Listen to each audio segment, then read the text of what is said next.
Welcome back, everybody, to What Really Matters. I'm Tablet Deputy Editor Jeremy Stern with you in Los Angeles. I'm here, as always, with Walter Russell Mead, Tablet news writer, Global View columnist at the Wall Street Journal, and distinguished fellow at Hudson. Let's start with this week's news. First story of the week. Russian and Chinese warplanes were intercepted off the coast of Alaska by U.S. and Canadian fighters Wednesday, marking the first time strategic bombers from the two U.S. adversaries have operated together near North America. Two Russian Tu-95 Bear and two Chinese H-6 bombers flew into the Alaska Air Defense Identification Zone, a buffer zone in international airspace.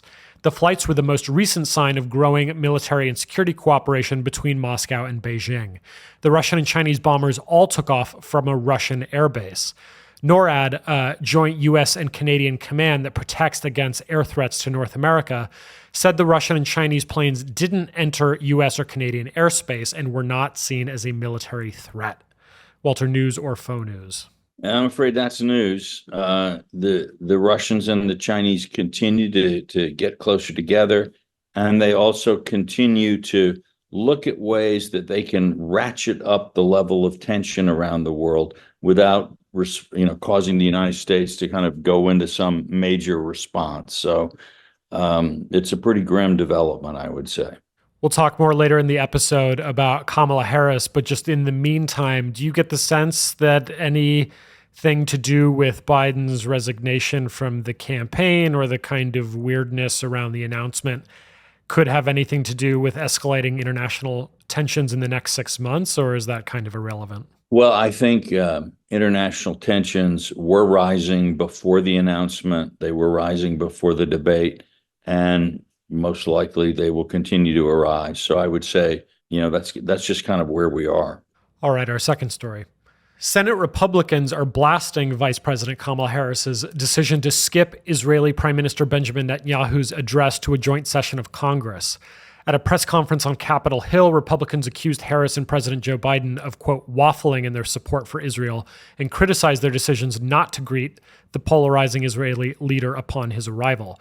Republicans also focused on Harris's decision not to attend and preside over the joint session of Congress in her role as president of the Senate, calling it a, quote, disgrace and accusing her of putting politics above the special relationship between Israel and the U.S. Harris addressed a previously scheduled gathering of the historically black sorority Zeta Phi Beta in Indianapolis instead, but she will conduct a separate bilateral meeting with Netanyahu Thursday at the White House. Walter, news or faux news? Well, it's one of those ones that's right on the brink.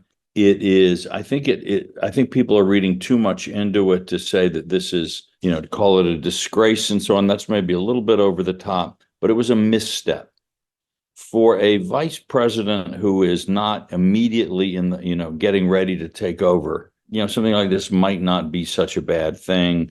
It's a signal to Israel, would make a lot of people happy, and perhaps in her base, but would not actually change anything that was happening in administration policy.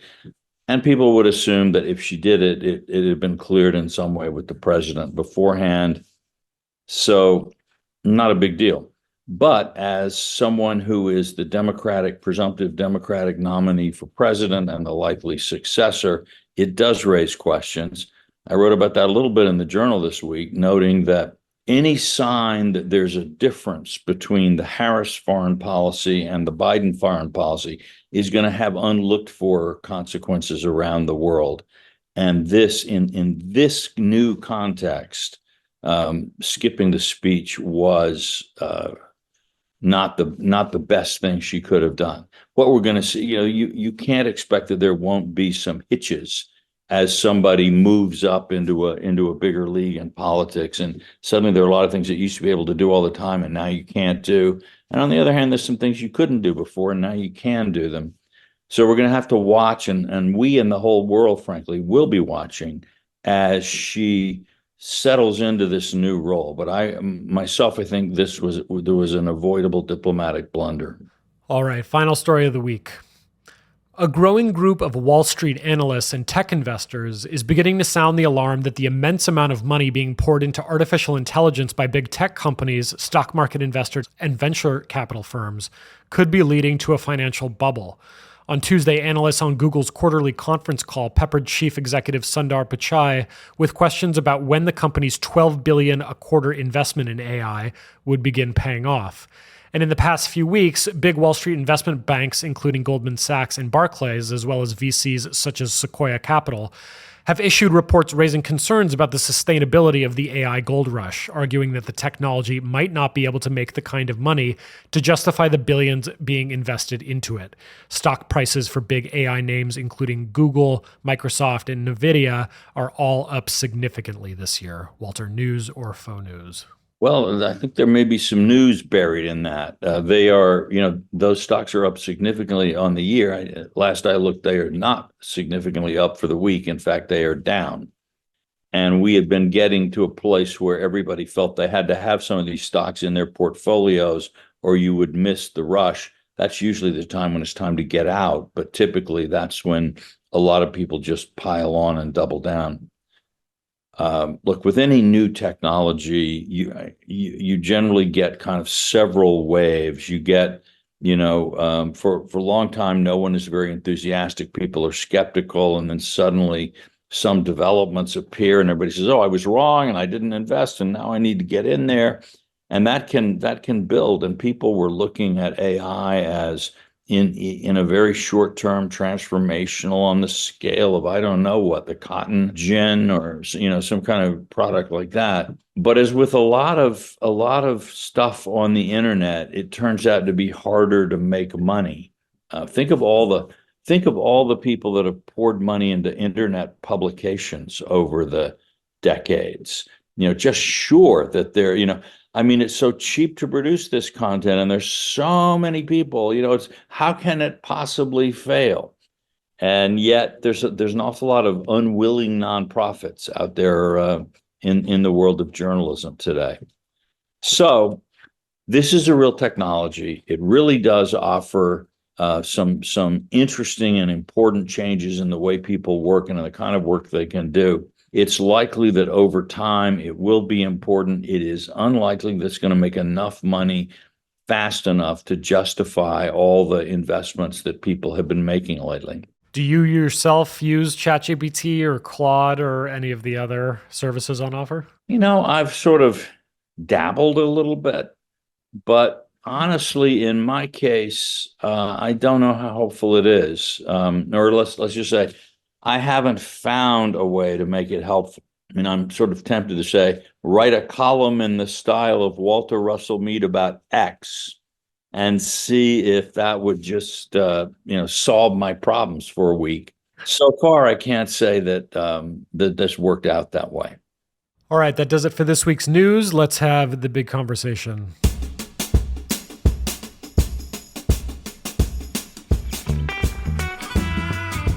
So as you mentioned, you wrote this week, Walter, that Kamala Harris's snub of Netanyahu fueled rumors of a rift between the Harris and Biden approaches to the Middle East.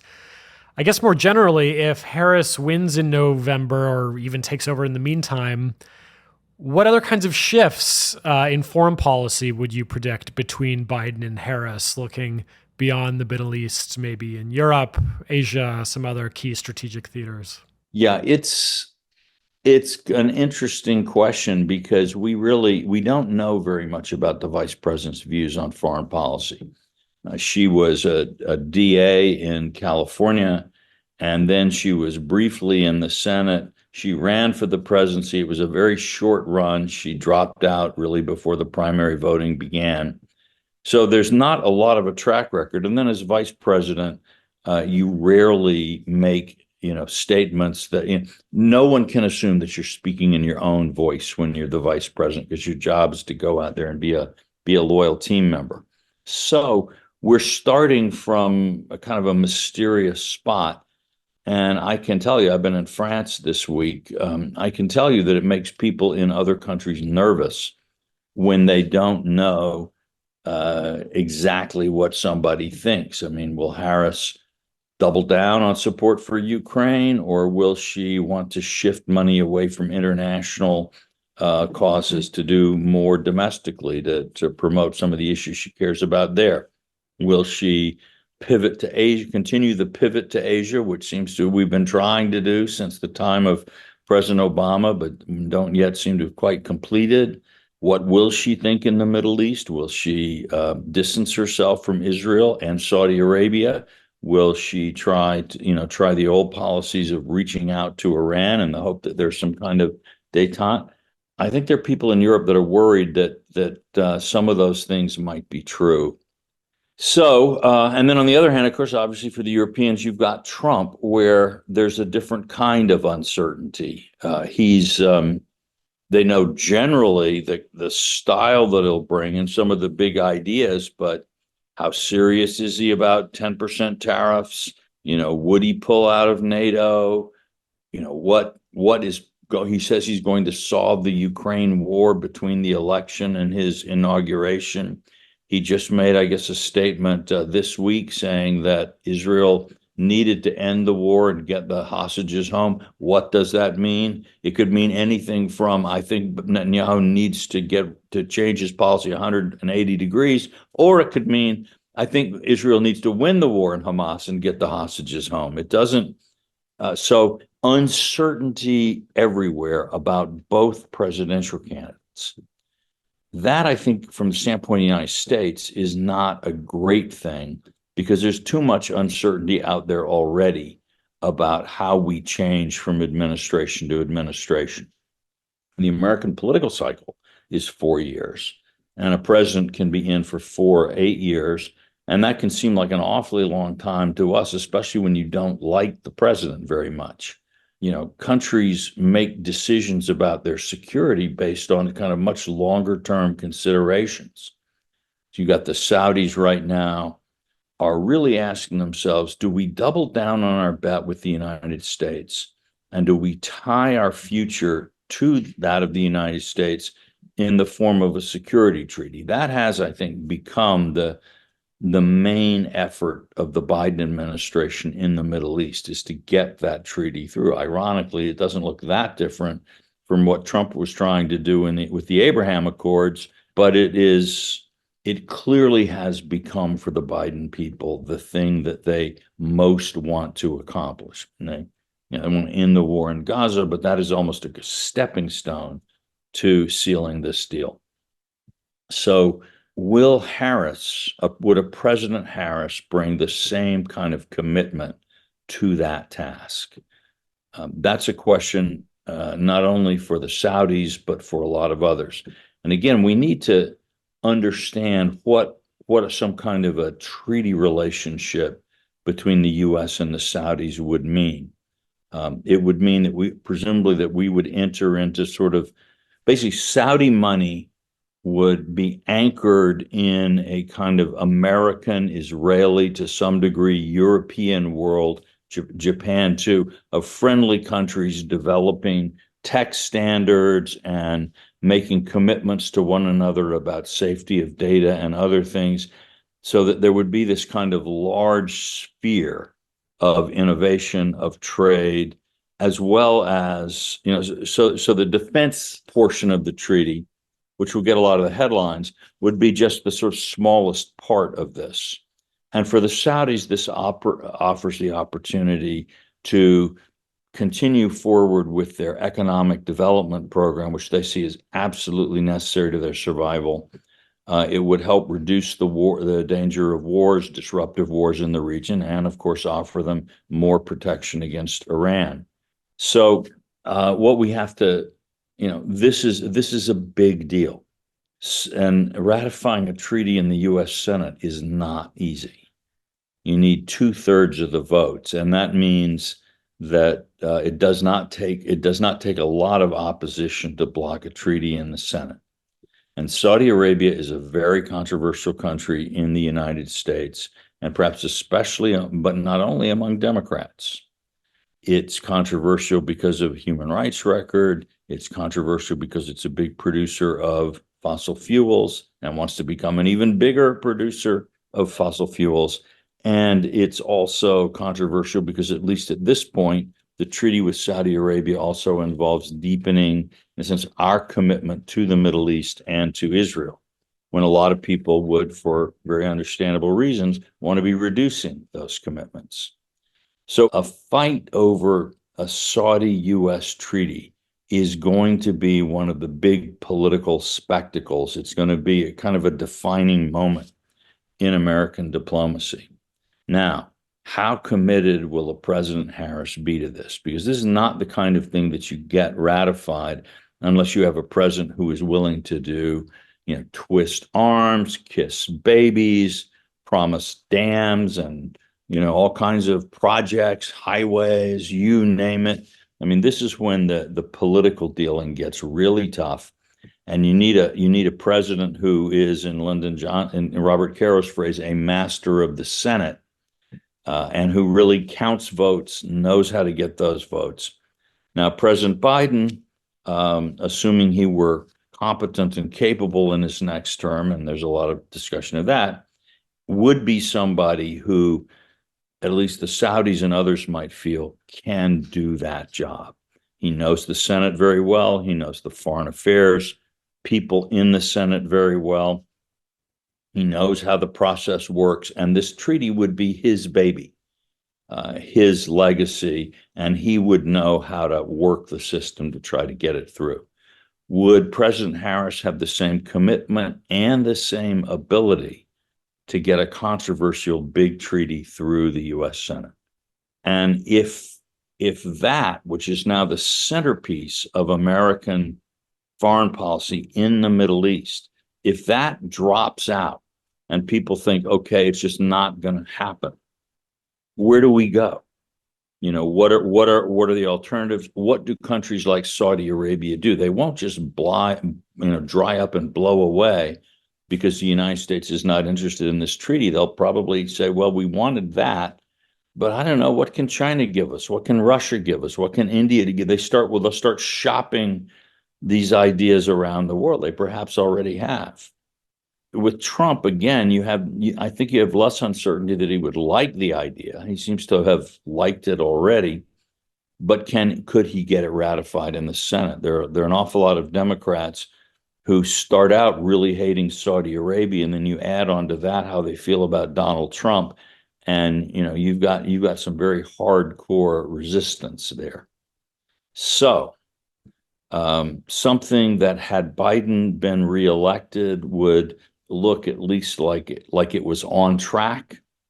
Now looks like we don't quite know where this is going. That is a big deal, and I think it's maybe a bigger deal than a lot of people have yet realized. All right, that does it for the big conversation. Let's end on the tip of the week.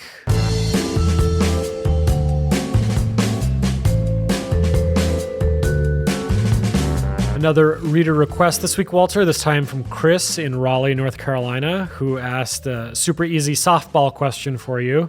Quote, what's the most under-discussed or underappreciated event in American history that's had the most outsized impact on our history? There are some interesting ones. I think when they were negotiating the treaty between the U.S. and Britain to end the revolution, at one point, the American commissioners had drawn a line for the Canada boundary that would have given us a lot more of Canada than we ended up in. Maybe holding a little tighter to that would be interesting. I'm sorry if my Canadian friends don't like that idea. That's interesting. I do sometimes think that sometimes the biggest events are the ones that don't happen. Suppose in the years before the Civil War, you'd had some Southern leaders who were maybe more intelligent than the leaders that they had, and they had sort of come to the North with an idea, let's do a real compromise on the slavery thing. We'll do gradual compensated emancipation, and we'll use the money from the tariff that you want to fund this. Now, would a thing like that have worked? Could it have worked? It's pretty speculative, and usually there are good reasons why things don't happen. But it does seem to me that, if the Southerners had understood what was coming, they would have thought, oh, this is an excellent idea. So there's that. Then we can think of assassin's bullets that, had Teddy Roosevelt been shot, or Franklin Roosevelt, I guess, was attacked before he was inaugurated, as I believe. And, had he died, had Huey Long not died, history is full of these sort of fascinating might have beens, could have beens. And sometimes when you think about it, you think how unlikely it is that we would have ended up, with how many things had to work together for things to work out exactly as they have done. It's a little spooky, actually. All right, there you have it. Thanks to our producer, Noam Bloom. Thanks to Will Cummings at Hudson and my co-host, Walter Russell Mead. I'm Jeremy Stern. We'll see you next week. And until then, please go rate and review us. This helps other people find the show.